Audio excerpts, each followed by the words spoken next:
Trailer ಬಂದ ನಂತರದಲ್ಲಿ ದರ್ಶನ್ ಅವರ ವಿರುದ್ಧವಾಗಿ ಸೋಷಿಯಲ್ ಮೀಡಿಯಾದಲ್ಲಿ ಒಂದಷ್ಟು ಈ ರೀತಿಯ ಸುದ್ದಿ ಹೋಗ್ತಾ ಇರೋದು ಎಷ್ಟು ಸರಿ? ದರ್ಶನ್ ಅವರು ಯಾರಿಗೂ ಯಾವುದೇ ಕಾರಣಕ್ಕೂ ಬೈದಿರೋದಾಗ್ಲಿ ಅಥವಾ ಅವಾಚ್ಯ ಶಬ್ದಗಳನ್ನ ಬಳಸಿರೋದಾಗ್ಲಿ ಅಥವಾ ಕಾಲಲ್ಲಿ ಒದ್ದಿರೋದಾಗ್ಲಿ ಅಲ್ಲಿ ನಡೆದಿಲ್ಲ. ಜೈಲಿನಲ್ಲೇ ನಡೆಯುವಂತಹ ವಿಚಾರ ಆಚೆ ಹೇಗ್ ಬರ್ತಾ ಇದೆ? ದರ್ಶನ್ ಅವ್ರನ್ನ ಪ್ರೀತಿಸುವಂತಹ ಹೃದಯಗಳು ನಮ್ಮ ಕರ್ನಾಟಕದಲ್ಲಿಯೂ ಹಾಗೆ ಹೊರ ರಾಜ್ಯಗಳಲ್ಲಿಯೂ ಕೂಡ ಸಾಕಷ್ಟು ಜನರಿದ್ದಾರೆ. ಸಿನಿಮಾ ರಿಲೀಸ್ ಆಗ್ತಿದೆ, ಇನ್ನೊಂದು 2 ದಿನ ಅಷ್ಟೇ ಬಾಕಿ ಇರೋದ್ರಿಂದ ಬೇಕಂತಲೇ ಯಾರಾದ್ರೂ ಇದನ್ನ ಮಾಡ್ತಾ ಇದ್ದಾರೋ? ಆತ್ಮೀಯ ಕನ್ನಡ ಪಿಕ್ಚರ್ ವೀಕ್ಷಕರಿಗೆ ನಮಸ್ಕಾರ, ನಾನು ಪಲ್ಲವಿ ಎನ್ ರಾಜ್. ದರ್ಶನ್ ಅವರ ಬಹುನಿರೀಕ್ಷಿತ ಸಿನಿಮಾ ಡೆವಿಲ್ ಅಬ್ಬರಿಸಿ ಬೊಬ್ಬಿರಿಯೋಕೆ ಇನ್ನೇನು 1 ರಿಂದ 2 ದಿನ ಮಾತ್ರ ಬಾಕಿ ಉಳಿದಿರೋದು.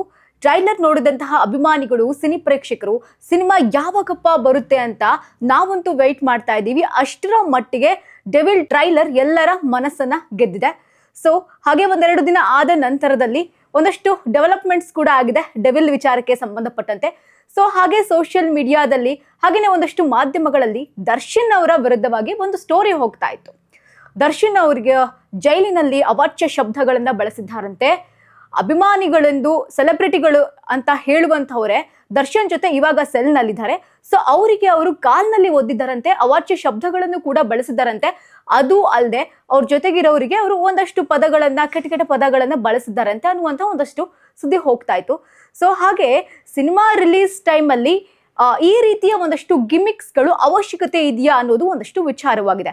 ಡೆವಿಲ್ ಸಿನಿಮಾ ಅಂತ ಬಂದಾಗ, ಡೆವಿಲ್ ಸಿನಿಮಾ ದರ್ಶನ್ ಅವರು ಶೂಟಿಂಗ್ಗೆ ಬಂದಾಗ ಅವರು ಅನುಭವಿಸಿದಂತಹ ನೋವುಗಳಾಗಿರಬಹುದು, ಅಥವಾ ಬ್ಯಾಕ್ ಟು ಬ್ಯಾಕ್ ಒಂದಷ್ಟು ಡೆವಿಲ್ ಶೂಟಿಂಗ್ಗೆ ಒಂದಷ್ಟು ಟೈಮ್ ಸಾಲದೇ ಇದ್ದಾಗ ಅವರು ಟೈಮನ್ನು ಮಾಡಿಕೊಂಡು 2 ಕಡೆ ಬ್ಯಾಲೆನ್ಸ್ ಮಾಡಿಕೊಂಡು, ಒಂದು ಕಡೆ ಅವರ ಆರೋಗ್ಯ ಸರಿ ಇರಲಿಲ್ಲ, ಅದನ್ನು ಕೂಡ ಬ್ಯಾಲೆನ್ಸ್ ಮಾಡಿದ್ರು. ಇನ್ನೊಂದು ಕಡೆಯಲ್ಲಿ ಅವರು ಶೂಟಿಂಗಿಗೆ ಬರ್ಲಿಕ್ಕೆ ಸಮಯ ಆಗ್ತಾ ಇರಲಿಲ್ಲ. ಅದನ್ನೆಲ್ಲ ಬ್ಯಾಲೆನ್ಸ್ ಮಾಡಿಕೊಂಡು ನಾನು ನಿರ್ದೇಶಕರಿಗೆ ಮಾತನ್ನ ಕೊಟ್ಟಿದ್ದೀನಿ, ನಾನು ಈ ಸಿನಿಮಾವನ್ನ ನಾನು ಮಾಡಲೇಬೇಕು ಅನ್ನೋದನ್ನ ತಲೆಯಲ್ಲಿ ಇಟ್ಕೊಂಡು ದರ್ಶನ್ ಅವರು ಕಷ್ಟಪಟ್ಟು ಇಷ್ಟಪಟ್ಟು ತಮ್ಮ ಸೆಲೆಬ್ರಿಟಿಗಳಿಗೋಸ್ಕರ, ಸೆಲೆಬ್ರಿಟಿಗಳು ನನ್ನ ಸಿನಿಮಾವನ್ನ ಗೆಲ್ಲಿಸ್ತಾರೆ ಅನ್ನುವಂತಹ ಉದ್ದೇಶದಿಂದ ದರ್ಶನ್ ಅವರು ಸಿನಿಮಾ ಮಾಡ್ತಾರೆ. ಬಟ್ ಟ್ರೈಲರ್ ಬಂದ ನಂತರದಲ್ಲಿ ದರ್ಶನ್ ಅವರ ವಿರುದ್ಧವಾಗಿ ಸೋಷಿಯಲ್ ಮೀಡಿಯಾದಲ್ಲಿ ಒಂದಷ್ಟು ಈ ರೀತಿಯ ಸುದ್ದಿ ಹೋಗ್ತಾ ಇರೋದು ಎಷ್ಟು ಸರಿ? ಹಾಗಾದ್ರೆ ನಿಜವಾಗಿಯೂ ಕೂಡ ಜೈಲಿನಲ್ಲಿ ಆ ರೀತಿ ಒಡೆದಾಡೋಕಾಗುತ್ತಾ ಅಥವಾ ಅವಾಚ್ಯ ಶಬ್ದಗಳನ್ನು ಬಳಸಲಿಕ್ಕೆ ಅವಕಾಶ ಇದೆಯಾ? ಸಾಮಾನ್ಯವಾಗಿ ನಾವೇ ಇದ್ರ ಬಗ್ಗೆ ಯೋಚನೆ ಮಾಡೋದಾದ್ರೆ ಅಲ್ಲಿರುವಂತಹ ಜೈಲಾಧಿಕಾರಿಗಳು ಏನ್ ಮಾಡ್ತಾ ಇರ್ತಾರೆ, ಈ ರೀತಿಯಾಗಿ ನಮ್ಮ ತಲೆಗೆ ಬರುತ್ತೆ. ಆದ್ರೆ ಇಂತಹ ಸುದ್ದಿಗಳು ಯಾಕೆ ಇಷ್ಟರ ಮಟ್ಟಿಗೆ ಹರಿದಾಡ್ತಾ ಇದೆ ಅನ್ನೋದು ಕೂಡ ಅರ್ಥ ಆಗ್ತಿಲ್ಲ. ಸದ್ಯದ ಮಾಹಿತಿಯ ಪ್ರಕಾರ, ಬಲ್ಲ ಮೂಲಗಳ ಪ್ರಕಾರ ದರ್ಶನ್ ಅವರು ಯಾರಿಗೂ ಯಾವುದೇ ಕಾರಣಕ್ಕೂ ಬೈದಿರೋದಾಗ್ಲಿ ಅಥವಾ ಅವಾಚ್ಯ ಶಬ್ದಗಳನ್ನ ಬಳಸಿರೋದಾಗ್ಲಿ ಅಥವಾ ಕಾಲಲ್ಲಿ ಒದ್ದಿರೋದಾಗ್ಲಿ ಅಲ್ಲಿ ನಡೆದಿಲ್ಲ. ಇಲ್ಲಿ ಒಂದು ಮಾಹಿತಿ ಬರುತ್ತೆ, ಸೆಲ್ನಲ್ಲಿ ದರ್ಶನ್ ಜೊತೆಗೆ 4 ಜನ ಇದ್ದಾರೆ, ಆ 4 ಜನರ ಮಧ್ಯೆಯೂ ಕೂಡ ಜಗಳವಾಗಿದೆ ಅನ್ನೋ ಮಾಹಿತಿ ಬರುತ್ತೆ. ಇನ್ನೊಂದು ಮಾಹಿತಿ ಬರುತ್ತೆ, ದರ್ಶನ್ ಅವರು ಬೈದಿದ್ದಾರಂತೆ, ಹೊಡೆದಿದ್ದಾರಂತೆ, ತನ್ನ ಜೊತೆಗಿರುವಂತಹ ಅನುಕುಮಾರ್ ಆಗಿರಬಹುದು, ಜಗದೀಶ್ ಅವರಾಗಿರಬಹುದು, ಇವರಿಗೆಲ್ಲ ಅವರು ಬೈದಿದ್ದಾರಂತೆ, ಒಳಗಡೆ ಜಗಳ ಆಗಿದೆಯಂತೆ ಅಂತ. ಈ ಒಂದಷ್ಟು ವಿಚಾರ, ಜೈಲಿನಲ್ಲೇ ನಡೆಯುವಂತಹ ವಿಚಾರ ಆಚೆ ಹೇಗ್ ಬರ್ತಾ ಇದೆ? ಸೋರ್ಸ್ ಎಲ್ಲಿಂದ ಸಿಗ್ತಾ ಇದೆ? ಈ ಒಂದಷ್ಟು ಪ್ರಶ್ನೆಗಳು ಕೂಡ ತಲೆಯಲ್ಲಿ ಬರುತ್ತೆ. ಅನಂತರದಲ್ಲಿ ಡೆವಿಲ್ ಬಗ್ಗೆ ಮಾತಾಡೋದಾದ್ರೆ, ದರ್ಶನ್ ಅವರು ಕಾಟೇರ ಆದ ನಂತರದಲ್ಲಿ ಬರ್ತಿರುವಂತಹ ಸಿನಿಮಾ ಆದ್ರಿಂದ ಸಾಕಷ್ಟು ನಿರೀಕ್ಷೆಗಳಿದೆ. ಈಗ ರಿಲೀಸಿಂಗ್ ಟೈಮಲ್ಲಿ ಒಂದಷ್ಟು ಫೇಕ್ ನ್ಯೂಸ್ಗಳು, ಒಂದಿಷ್ಟು ನೆಗೆಟಿವ್ಗಳು ದರ್ಶನ್ ಅವರ ಸಿನಿಮಾಕ್ಕೆ ಅಡ್ಡಿ ಆಗುತ್ತಾ? ನೋ ವೇ, ಚಾನ್ಸೇ ಇಲ್ಲ. ಯಾಕಂದ್ರೆ ದರ್ಶನ್ ಅವರ ಸೆಲೆಬ್ರಿಟೀಸೇ ಆಲ್ರೆಡಿ ಸಿನಿಮಾಗೆ ಪ್ರಮೋಷನ್ ಕೊಡ್ತಾ ಇದ್ದಾರೆ. ಅವರು ತುಂಬಾ ಬಿಲೀವ್ ಮಾಡಿ ಅವ್ರದ್ದೊಂದು ಸೆಲೆಬ್ರಿಟೀಸ್ ಅಂತ ಒಂದು ಟ್ಯಾಟೋ ಹಾಕ್ಸ್ಕೊಂಡಿದ್ದಾರೆ. ದರ್ಶನ್ ಅವ್ರನ್ನ ಪ್ರೀತಿಸುವಂತಹ ಹೃದಯಗಳು ನಮ್ಮ ಕರ್ನಾಟಕದಲ್ಲಿಯೂ ಹಾಗೆ ಹೊರ ರಾಜ್ಯಗಳಲ್ಲಿಯೂ ಕೂಡ ಸಾಕಷ್ಟು ಜನರಿದ್ದಾರೆ. ಅವರ ಸಿನಿಮಾಗಾಗಿರ್ಬಹುದು, ಅವರ ಸ್ಟೈಲ್ಗಾಗಿರಬಹುದು, ಅವರ ಲುಕ್ಗಾಗಿರಬಹುದು, ಅವ್ರು ಮಾತಾಡುವಂತಹ ಕನ್ನಡಕ್ಕೆ ಸಾಕಷ್ಟು ಜನ ಫ್ಯಾನ್ಸ್ ಇದ್ದಾರೆ. ಹೀಗಿರುವಾಗ ಯಾರೋ ಏನೋ ಮಾಡಿದಂತಹ ಒಂದು ಫೇಕ್ ನ್ಯೂಸ್ನ ನಮಗೆ ಅದು ಸತ್ಯನೋ ಅಂತ ಗೊತ್ತಿಲ್ಲ ಅಥವಾ ಸುಳ್ಳು ಅಂತ ಗೊತ್ತಿಲ್ಲ, ಹೀಗೆ ಹರಡೋದು ಎಷ್ಟು ಸರಿ ಅನ್ನೋದು ಇಲ್ಲಿನ ಒಂದು ಪ್ರಶ್ನೆ ಆಗಿದೆ.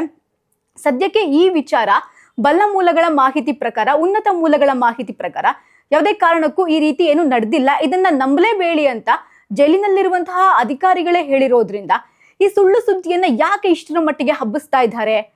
ಅಥವಾ ಸಿನಿಮಾ ಮೈಂಡ್ ಸೆಟ್ ಅಲ್ಲಿ ನೋಡೋದಾದ್ರೆ, ಸಿನಿಮಾ ರಿಲೀಸ್ ಆಗ್ತಿದೆ, ಇನ್ನೊಂದು 2 ದಿನ ಅಷ್ಟೇ ಬಾಕಿ ಇರೋದ್ರಿಂದ ಬೇಕಂತಲೇ ಯಾರಾದ್ರೂ ಇದನ್ನ ಮಾಡ್ತಾ ಇದ್ದಾರೋ ಅನ್ನುವಂತಹ ಪ್ರಶ್ನೆ ಕೂಡ ಈ ಕ್ಷಣಕ್ಕೆ ಬರುತ್ತೆ. ಆದ್ರೆ ಇನ್ನೊಂದು ಸಂತೋಷದ ವಿಚಾರ ಏನಂದ್ರೆ, ಇದನ್ನ ದರ್ಶನ್ ಅಭಿಮಾನಿಗಳು ತಳ್ಳಿ ಹಾಕಿದ್ದಾರೆ. ಯಾಕೆಂದ್ರೆ ಆಲ್ರೆಡಿ ಅವರ ಬಾಸ್ ಬಗ್ಗೆ ಅವರಿಗೆ ಗೊತ್ತೇ ಇದೆ.